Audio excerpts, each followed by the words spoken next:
hapon. So, atong topic karon mag-chika-chika ra ta guys.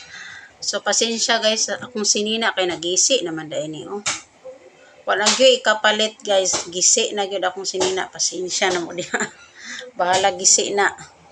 So, ang topic is kuan kanang nagsugod bitaw ko diri sa kuan guys, aning pag-vlog kay naglisod jud ko kay ngano kanang bag-o pag yun tano kay wa gyud ta kahibalo og unsay mga angay natong buhaton diri. So kung magsugod pa ta, so magama gyud ta og una og kuan kanang mga videos nga original nga mga video atong gamon, wag ginatong unahon diri. Then ang sunod is mag-edit na pud ta. So kanang pag-edit man yun mo ilisod kaayo kay dili man ko kahibalo anang pag-edit, kanang paggamit anang CapCut. Na, di jud ko kabaloan na guys. May gani kay naay mga content creator nga akong gipangutana mo kuan ra pud no, mutabang ra pud sila guys ba. Mutug-an ra pud unsaon na siya pagkuan. Pero sa ako nagtan-aw jud ko og kanang mga tutorial kung unsaon paggamit ang CapCut kanang pag-edit. So maka-edit man ko pero kanang pagbutang og kanang mga effect bitaw di jud ko kabaloan na guys, naambot lang. Gipraktisan na ako na pero dili jud ko kahibalo kung saon.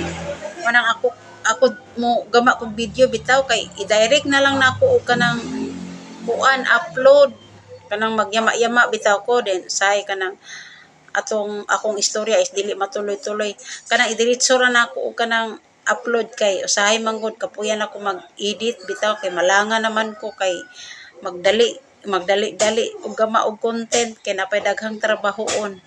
So aning pag-vlog guys is gahinan jud nato og kanang oras kay kuan kinahanglan man pud ta makipag-engage ani good.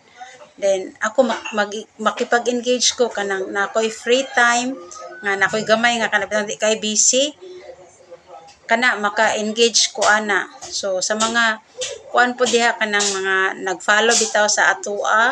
So kung dili mi ka reply dayon, dili ka follow back sa inyo hulat-hulata lang pud guys sa kay kanang usay mabisi man gud ta, dili man gud ta nang panahon nga kuan kanang bakante ang ako ang oras. So ingon na ang pag kuan guys, pag-vlog dayon kanang mao pa bitaw pagsugod nato lisod baya gyud guys no dayon kinahanglan gyud nga naatay wifi connection kay kung data ra pud no lisod kaayo i-upload.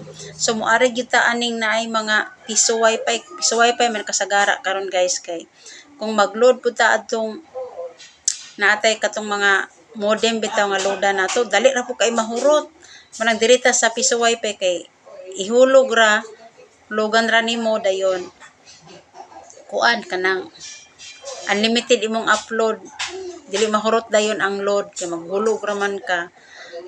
Ngan ana ra guys ang ato ang buhaton. So mao ra ta akong i-share guys for today's video.